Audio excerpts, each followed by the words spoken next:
नमस्कार, मी महेंद्र शेवाळे. आज आपण भेटत आहोत वृषाली देशपांडे मॅडम यांना, ज्या फॅशन डिझायनर आहेत व ज्या ऑनलाईन माध्यमातून फॅशन डिझायनिंग क्षेत्रात आज स्टायलायझिंग या पद्धतीने खूप सुंदर असं काम फॅशन डिझायनिंग इंडस्ट्रीमध्ये करत आहेत. आणि नक्कीच आयडीटी एज्युकेशनच्या फॅशन डिझाईन क्षेत्रातील विद्यार्थ्यांना व एवढंच नाही तर समस्त फॅशन डिझाईन जगतात काम करणाऱ्या व्यक्तींना आज मॅडमांचं एक मोलाचं मार्गदर्शन या माध्यमातून मिळणार आहे. तर नक्कीच वेलकम मॅडम. येस, तर मॅडम, या माध्यमातून मी तुम्हाला आज विचारू इच्छितो की फॅशन डिझायनिंग या क्षेत्रात ज्यावेळेस विद्यार्थी काम करतात किंवा पासआउट होतात तर त्यांनी त्यांच्या आयुष्याची सुरुवात किंवा फॅशन डिझायनिंग कोर्सेसची सुरुवात कशा माध्यमातून केली पाहिजे? ओके. हा सेम प्रश्न जेव्हा मी फॅशन डिझायनिंग पासआउट केलं होतं तेव्हा हा माझ्यासमोर सुद्धा होता. आणि मी सगळ्यांना हे नक्की सांगेन की तुम्ही इमिजिएटली फेमसाठी पळू नका.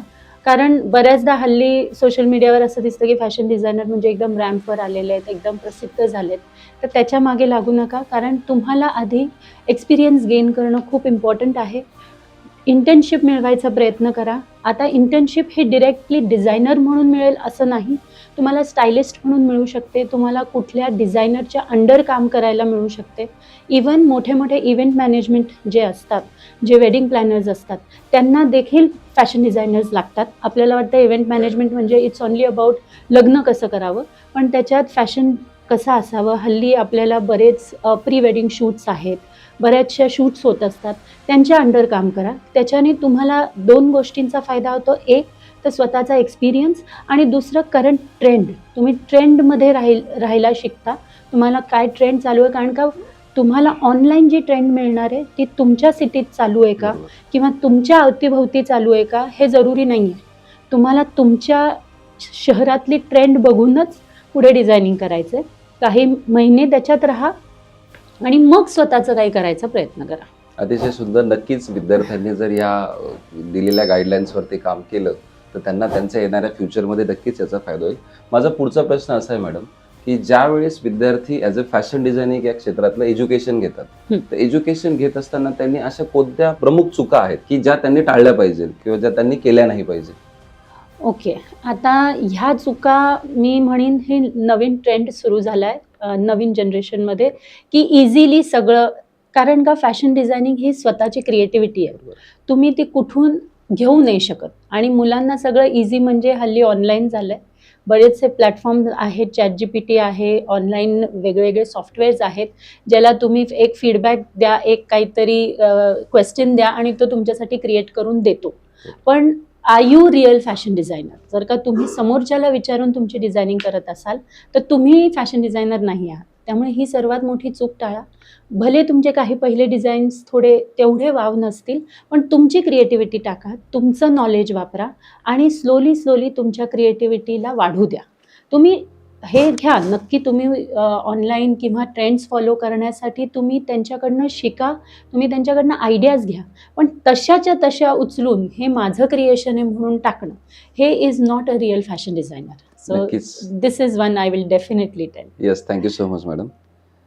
एक चांगला फॅशन डिझायनर होण्यासाठी, विद्यार्थ्यांनी चांगलं काम करण्यासाठी तुमचा वैयक्तिक सल्ला काय असेल की त्यांनी काय गोष्टी फॉलो करायला पाहिजे? सर्वात इम्पॉर्टंट आपली क्रिएटिव्हिटी जागी ठेवा. म्हणजे बऱ्याचदा आपल्याला असं वाटतं की हा मोठा फॅशन डिझायनर आहे, ह्यानी ह्या टाईपचं डिझायनिंग केलं आहे, म्हणजे मी जो विचार करते तो चुकीचा आहे.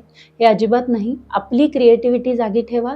आणि दुसरं म्हणजे स्वतःचा आजूबाजूला जो ट्रेंड चालू आहे तो फॉलो करणं जास्त गरजेचं आहे. कुठेतरी एक मोठा फॅशन डिझायनर ह्या पद्धतीने करतो आहे म्हणून मी माझ्या सिटीमध्ये पण किंवा माझ्या अवतीभोवती पण तेच सुरू करीन, तर हे चुकीचं आहे. तुम्ही तुमच्या मनाचं ऐका. तुम्ही ही फील्ड घेतली आहे कारण का तुमच्यात ती क्रिएटिव्हिटी आहे म्हणून, नाहीतर कोणीही ही फील्ड घेईल. तर तुमच्यात ही क्रिएटिव्हिटी आहे, तर तुमची क्रिएटिव्हिटी कशी तुम्हाला जास्त पुढे आणता येईल त्याच्याकडे लक्ष द्या, rather than following someone blindly. Yes yes. ज्यावेळेस विद्यार्थी फॅशन डिझाईन क्षेत्रातलं एज्युकेशन घेतो त्यावेळेस तो पोर्टफोलिओ बनवतो, थीम बनवतो, कलर प्रोजेक्ट बनवतो. हे सगळं करत असताना त्यांनी कोणत्या गोष्टींवर जास्त फोकस करायला पाहिजे? ओके. जेव्हा आपण पोर्टफोलिओ बनवतो त्याचं एक इंटेन्शन असतं एक तर तुम्ही जॉबसाठी करत असता किंवा तुम्ही कुठे स्वतःचं सुरू करण्यासाठी हे करत असता, तर पहिले तुमचा मोटो शोधा की तुम्ही कशासाठी पोर्टफोलिओ बनवताय. त्याच्यानंतर तुम्ही जे तुमचे प्रेझेंटेशन देताय that should be the best, म्हणजे क्वांटिटीपेक्षा क्वालिटीवरती जास्त लक्ष द्या आणि प्रत्येक तुमच्या डिझाईनच्या मागचं नरेशन पाहिजे पोर्टफोलिओला. बरोबर. तर समोरच्याला तुमचं काम कळतं, म्हणजे तुम्ही त्याचे स्केचेस द्या, तुम्हाला हे कुठून मोटिवेशन आलं ते टाका, तुम्ही कुठले फॅब्रिक्स वापरले, का वापरले ते तुमच्या पोर्टफोलिओत येऊ द्या. आणि third, use the latest technology तुमचं प्रेझेंटेशन द्यायला. म्हणजे तुम्ही जर का ड्रेस बनवला आहे तर तो नुसता टेबलवर ठेवून फोटो काढताय का मेनिक्विन्सवर ठेवताय का तुम्ही मॉडेल्स आणले, बरोबर. ते फायनल प्रेझेंटेशन ठेवा. आणि पोर्टफोलिओ तुमचे पॉसिबली दोन्ही ह्याच्यात असू द्या, एक तर म्हणजे प्रॅक्टिकल जे असतं ते आणि एक डिजिटल, कारण का हल्ली डिजिटलला पण खूप इम्पॉर्टंट आहे. Yes. त्यामुळे पोर्टफोलिओ हे दोन्ही ह्याच्यात करावा इज माय वन ॲडवाईस. एक चांगला फॅशन डिझायनर होण्यासाठी तुमचा विद्यार्थ्यांसाठी सल्ला काय असेल? सर्वात एक वन लाईनमध्ये सांगायचं झालं तर be your self, your creativity is the best, हे समजून तुम्ही पुढे जा. कारण तुमच्यातली क्रिएटिव्हिटी आहे, म्हणजे मी परत हे वाक्य वापरीन की तुमच्यात ती क्रिएटिव्हिटी आहे म्हणून तुम्ही ही फील्ड घेतली आहे. तर तुमच्यावर विश्वास ठेवा आणि at the same time trend follow करा. ट्रेंड हा खूप इम्पॉर्टंट आहे फॅशन इंडस्ट्रीमध्ये. फक्त मला आवडतं म्हणून मी हे करते किंवा मी हे घालते म्हणून मी हे करते किंवा करतो असं करून चालत नाही. आजूबाजू काय मार्केट डिमांड आहे आणि काय ट्रेंड आहे तो फॉलो करा. यस, नक्कीच. ज्या विद्यार्थ्यांना भविष्यात फॅशन डिझायनिंग या क्षेत्रात यायचं आहे, त्यांना करिअर करायचं आहे, त्या विद्यार्थ्यांसाठी तुम्ही तुमची गोल्डन टिप काय द्याल? गोल्डन टिप म्हणजे एक तर तुमची ह्या फील्डमधलं नॉलेज आधी गेन करा. उगाच फॅशन डिझायनिंग आहे म्हणून एक कुठलं तरी ऑनलाईन कॉलेज दिसलं किंवा ऑनलाईन हे दिसली आणि म्हणून तुम्ही एनरोल केलं असं नाही. Have your on research.